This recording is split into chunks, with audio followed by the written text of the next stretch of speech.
दर्शकों का स्वागत है। इस समय हम देश की राजधानी दिल्ली में बैठे हुए हैं, पश्चिम बिहार में बैठे हुए हैं। हमारे साथ है अश्वनी बागड़ी जी।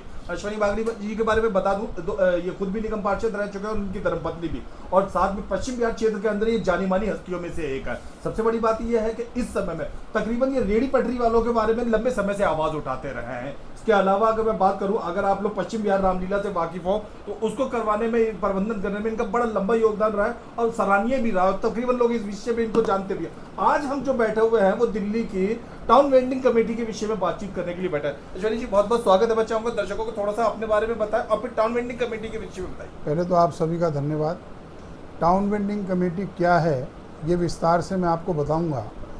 दोस्तों, 1987 में हमने सुप्रीम कोर्ट में केस डाला था कि रेहड़ी पटरी वालों का मौलिक अधिकार है। 13 मार्च 1992 को सुप्रीम कोर्ट का फैसला आया और फार्म भरे गए और करीब दिल्ली में 10,000 तहबाजारियाँ दी गई। उस समय जो फार्म भरे गए थे, कई ऐसे लोग थे जो गांव में थे और वो फार्म नहीं भर पाए थे और वो तहबाजारी से छूट गए थे। उस समय से हम लोग आंदोलन करते आ रहे हैं। एक समय ऐसा आया जब अटल बिहारी वाजपेयी जी प्रधानमंत्री बने तो हमारे माननीय स्वर्गीय श्रम मंत्री साहिब सिंह वर्मा जी, इन्होंने एक आवाज़ उठाई और अटल जी से मिलकर के आए और हमने माननीय प्रधानमंत्री उस समय के तत्कालीन अटल बिहारी वाजपेयी जी से निवेदन किया कि देश के तमाम रेहड़ी पटरी वालों को स्वाभिमान से रोजी रोटी कमाने का अधिकार होना चाहिए। तब 2004 रेहड़ी पटरी संरक्षण जो पॉलिसी, स्ट्रीट वेंडर पॉलिसी बनी और उसके पश्चात 2007 में 100 रुपये की पर्ची के साथ में सभी के फार्म भरे गए। ये सिलसिला चलता रहा, लड़ाइयाँ चलती रही, राजनीतिक दबाव में पटरी वालों को न्याय नहीं बना। बाद में जाकर के 2014 में रेहड़ी पटरी संरक्षक कानून बना और उस कानून के तहत ये तय हुआ कि रेहड़ी पटरी वालों को एकत्रित करके वेंडिंग जोन बना करके व्यवस्थित करके शहर भी सुंदर बने और उनको स्वाभिमान से रोजी रोटी कमाने का मौका मिले। तो तमाम पूरे भारतवर्ष के अंदर रेहड़ी पटरी वालों का सर्वे हुआ, एक टाउन वेंडिंग कमेटी का चुनाव हुआ जिसके अंदर पावर थी कि वो सिर्फ सर्वे करा सकती थी। अब संपूर्ण सर्वे पूरा हुआ तो अब टाउन वेंडिंग कमेटी ये वो कमेटी है जो दिल्ली ही नहीं पूरे देश के अंदर जगह को चिन्हित करेगी ताकि शहर भी साफ रहे, गांव भी साफ रहे और रेहड़ी पटरी वाले स्वाभिमान से रोजी रोटी भी कमा सकें। तो दिल्ली हमारा एक केशवपुरम जोन है। दिल्ली में करीब 80 से 1 लाख पटरी वालों का सर्वे हुआ है जिनको उचित स्थान दिया जाना है, लाइसेंस दिया जाना है। उसी के तहत केशवपुरम जोन में TVC 1 जिसके अंदर करीब 3600 मतदाता हैं, जिसमें शालीमार बाग विधानसभा के 3 वार्ड हैं, त्रिनगर विधानसभा के 2 वार्ड हैं, सकूरपुर और कोहाट, और सकूर बस्ती विधानसभा के 3 वार्ड हैं, पश्चिम विहार, सरस्वती विहार, रानी बाग। हम केशवपुरम जोन TVC 1 से चुनाव लड़ रहे हैं। तो साथियों, इसके अंदर हम देख रहे हैं कि किस तरीके से प्रशासन, क्योंकि लंबे समय से 40-50 सालों से नगर निगम इन रेहड़ी पटरी वालों से महीना वसूलती आई है, अब उनका महीना बंद होने के कगार पर है। तो अब नगर निगम के अधिकारी चाहते हैं कि जो दलाल लोग हैं जो महीना इकट्ठा करके देते थे वही टाउन वेंडिंग कमेटी के मेंबर बने। इसको लेकर के नगर निगम के अधिकारी और हम लोगों में दांवपेच चल रहा है। मैं आपको एक किस्सा बताना चाहता हूं कि जिस तरीके से चुनाव हो रहा है केशवपुरम जोन के अंदर, यहाँ मैंने आपको गणित बताया कि शालीमार बाग के 3 वार्ड हैं जिसमें 1400 मतदाता हैं, त्रिनगर के 2 वार्ड हैं जिसमें 900 मतदाता हैं और पश्चिम बिहार के 3 वार्ड हैं जिसमें 1300 मतदाता ने कुछ जो उनके समर्थक हैं जो उगाही का काम करते हैं उनको बेनिफिट पहुंचाने के लिए पश्चिम बिहार से 8 किलोमीटर दूर शालीमार बाग में एक मतदान केंद्र बना दिया। टाउन वेंडिंग कमेटी के अंदर 20 उम्मीदवार चुनाव लड़ रहे हैं। 13 उम्मीदवार ये लिख के दे चुके हैं कि पश्चिम बिहार के 1300 करीब मतदाता हैं जिसमें विकलांग भी हैं, महिलाएं भी हैं, बुजुर्ग भी हैं। वो किस तरीके से 8 किलोमीटर मतदान डालने जाएंगे। तो इसका एक मतदान पश्चिम बिहार में होना चाहिए। और ये पत्र हम 4 बार लिख चुके हैं। 13 तारीख को, क्योंकि 10 तारीख को सूची आ गई थी, तो 13 तारीख को ये 13 प्रत्याशियों ने लिख करके दिया है कि पश्चिम बिहार के अंदर जहां 1200 मतदाता हैं, चुनाव आयोग का नियम है कि 1200 से अधिक मतदाता किसी एक केंद्र पर नहीं होने चाहिए। दूसरा, 2 किलोमीटर के अंदर मतदान केंद्र होना चाहिए। इस चुनाव आयोग को नियमों को ताक पर रखकर निगम के रिटर्निंग ऑफिसर, निगम के अधिकारी सिर्फ एक मतदान केंद्र बना रहे हैं। इसको लेकर के आज हमने फिर से पत्र लिखा है और 22 तारीख का हमने प्रातः दोपहर 12 बजे रिटर्निंग ऑफिस कार्यालय केशवपुरम जोन पर धरना रखा है। कल का हमने 24 घंटे का समय दिया है कि पश्चिम बिहार के अंदर या तो मतदान केंद्र बनाया जाए, अन्यथा हम सारे प्रत्याशी 13 प्रत्याशी, क्योंकि 20 प्रत्याशी हैं, सिर्फ वो 7 प्रत्याशी की सुन रहे हैं। 13 प्रत्याशी एक तरफ होकर कह रहे हैं कि पश्चिम बिहार में भी मतदान केंद्र बनना चाहिए। इसके लिए क्षेत्र के जनप्रतिनिधियों ने भी निवेदन किया है, तो हम करेंगे। 13 प्रत्याशी, लगभग 36,000 के आसपास में मतदाता, 3600 के आसपास में मतदाता, सिर्फ एक जगह। यानी मान लीजिए कि कोई 4 किलोमीटर दायरे पे रहता है, तब भी उसे यहाँ जाना होगा। यहाँ 13 प्रत्याशी मिलकर कोई ऐसी बात नहीं कर रहे जो अनोखी, वो सिर्फ ये कह रहे हैं जैसा कि रूल है कि अलग अलग जगह मतदाता केंद्र बनाया जाता है, तो भैया एक आपने वहां बना दिया, एक यहाँ पे बनाया। परेशानियों के बारे में बताएं जो इन 3600 मतदाताओं को आएगी। देखिए जी, परेशानी ये है कि कई लोगों के सर्वे हुए, प्लानिंग चल रही थी, जैसे मैंने कहा दलाल गैंग, उनके पास COV हैं परंतु उनका वोटर लिस्ट में नाम नहीं है। तो हमारी मांग है कि जिसके पास COV है, सर्टिफिकेट है, उसका सर्टिफिकेट और आधार कार्ड देख करके उसका वोट डालने का अधिकार होना चाहिए। दूसरा, एक लिस्ट में 2 मतदाताओं के नाम में मेरे भी 2 जगह नाम जोड़ दिए, क्योंकि तहबजारी होल्डर थे, तो मैं तहबजारी था और हमसे कहा गया कि आप तहबजारी के बाद COV बनवा लें।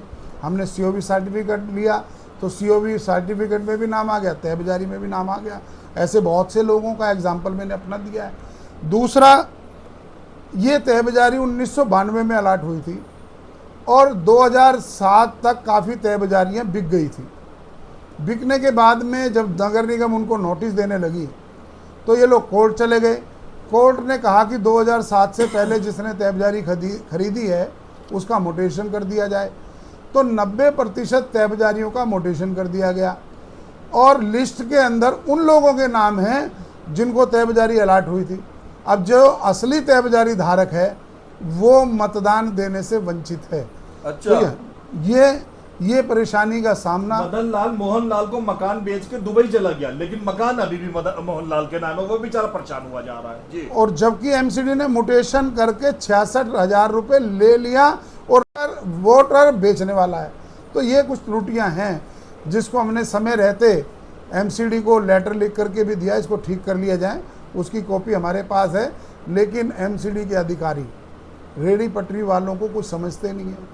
उनको तो सवेरे ये तय होता है कि आज बिल्डिंग डिपार्टमेंट से कितना पैसा आएगा, वर्क्स डिपार्टमेंट से कितना पैसा आएगा, लाइसेंसिंग विभाग कितनी उगाही कर रहा है, ये MCD की नज़र रहती है। परंतु रेडी पटरी वाले को चुनाव को सीरियस MCD नहीं ले रही है। मैं दर्शकों को बता दूं कि दिल्ली में जौनती गांव से लेके और आनंद विहार बस अड्डे तक जगह जगह लोग 92 से छोड़िए और लंबे समय से रेडी पटरी वगैरह लगाए जाते रहते हैं। नियम के अनुसार MCD उनसे कुछ पैसे वसूलती है और एक लाल रंग की पर्ची देती है। वो इस इंतजार में सालों साल रहते हैं कि एक दिन उन्हें अलॉट कर दी जाएगी कोई जगह। उसी मुद्दों को लेकर ये टाउन वेंडिंग कमेटी है जो उस पर काम करती है, ये उन्हीं की आवाज़ उठाते रहे। लंबे समय से आप इन लोगों की आवाज़ उठाते रहे, कुछ फ़ायदा हो पाता है इन लोगों को? देखिए, लोकतंत्र है, जहाँ लोग एक हो जाते हैं वहाँ इंसाफ मिल जाता है।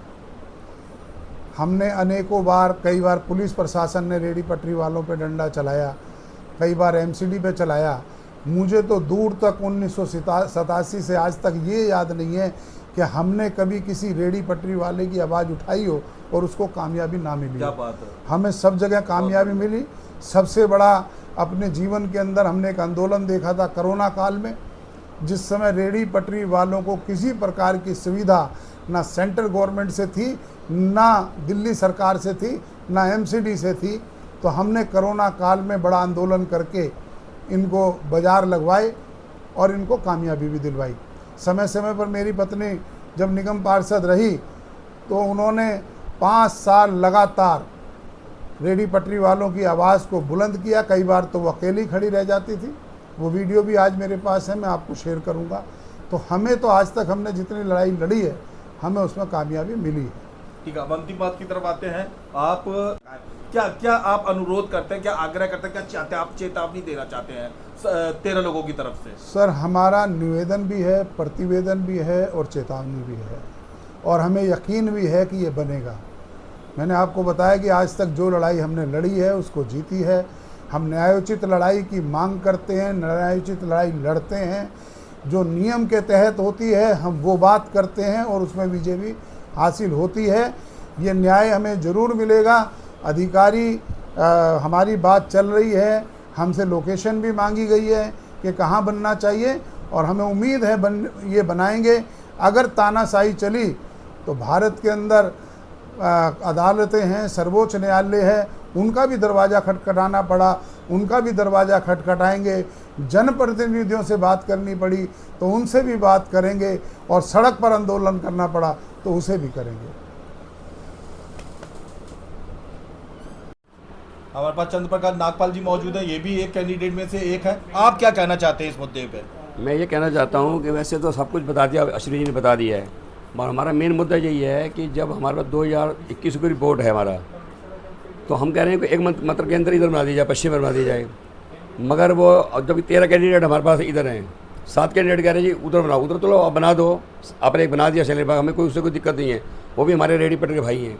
मगर हम कह रहे हैं एक कैंडिडेट बना दो, मगर इनको जो है डीसी साहब को 2 बार मिलने गए, 3 बार मिलने गए, इन्हें अपनी ईगो कितनी आ गई है कि वो मान नहीं रहे हैं। आज भी मिल के आए हैं हम। मतदाताओं में महिलाएं भी हैं। हाँ, महिलाएं हैं, हैंडीकैप है, 80 साल की जो है हैंडीकैप भी हैं, बुजुर्ग भी हैं। अभी आई थी मैडम, बुजुर्ग औरतें 80 साल की हैं। हम सरकार से जुड़े हुए सभी प्रतिनिधियों, अधिकारियों से ये पूछना चाहते हैं कि एक बार आप उन महिलाओं की कल्पना करिए, साड़ी पहनी हुई महिलाएं, वो कोई ज़्यादा पैसे वाले लोग नहीं होते, ये नहीं कि खरबोपति होते, ये वहाँ तक पैदल चलते हुए जाए, उनके साथ छोटे छोटे मासूम बच्चे हों, और आप उस आदमी की कल्पना करिए जो विकलांगों के बीमार हैं, किसी को कोई बीमारी है, किसी को बीमारी है, और 8 से 9 किलोमीटर पड़ता है शैलेश बाग यहाँ से, जबकि नियम कानून कहता है 2 किलोमीटर अंदर बनाना चाहिए। और हमारे 2100 वोटर हैं वार्ड में लगे, मगर अब डीसी साहब जो कहते हैं नहीं जी सेंटर में जाओ, वहाँ जाओ, जबकि हमने आज उनको वार्निंग दे दी है, हाथ जोड़ के भी विनती करी है, तो उन्होंने कहा कि मैं 99% देखता हूँ, नहीं देखेंगे 1% तो फिर हम उसको दूसरा तरीके से करेंगे, प्रदर्शन के लिए मैं दे दिया है। अश्विनी जी ने आपको बताया है सब कुछ कि हम उस तरह करेंगे, काम करेंगे, बाकी आप लोग। हमारे पास मौजूद है, गुप्ता जी क्या कहना चाहते हैं आप इस मुद्दे पे?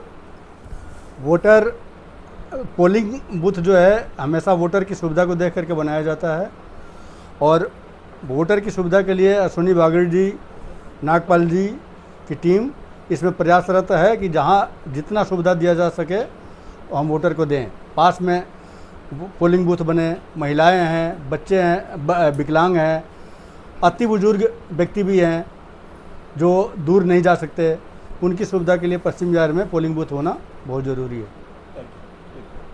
कैंडिडेट में से पुनीत झा भी हमारे पास मौजूद है। आप सुमित कुमार जी, 13 कैंडिडेट फिर से शुरू करो। सुमित कुमार झा भी हमारे पास मौजूद है, आप इस मुद्दे पे क्या कहना चाहते हैं? यही कहना चाहता हूँ कि जो अभी अश्विनी जी ने कहे, नागपाल जी ने कहे, अनिल जी ने कहे, उन्हीं की बातों मैं भी यही उठा रहा हूँ कि जो इतने बुजुर्ग हैं, विकलांग हैं, महिलाएं हैं, ये 10 किलोमीटर कैसे जाएंगे वोट डालने के लिए? थोड़े लोगों की, सरकार की कुर्सियों पे, एसी वाले ऑफिसों में बैठे हुए लोगों की चेतना जागृत करते हुए उन परेशानियों, दुश्वारियों के बारे में बताएं जो उन लोगों को आड़े आएंगी, जो 9 किलोमीटर पैदल चलते हुए। वही कहना चाहता हूँ मैं कि बाकी अफसर लोग जितने भी हैं वो तो एसी में बैठे हुए हैं, लेकिन इनको हम लोग कैसे वहाँ तक बूथ तक पहुँचेंगे? जो बुजुर्ग हैं, महिलाएं हैं, मतदान करने जाएंगे, ये लोग कौन मर्सिडीज में बैठ के जाते हैं या मतलब हेलीकॉप्टर? वो तो मेट्रो से या बस से या ऐसे जाएंगे। सब गरीब रेहड़ी पटरी वाले हैं इनमें सारे, हमारा यही कहना है।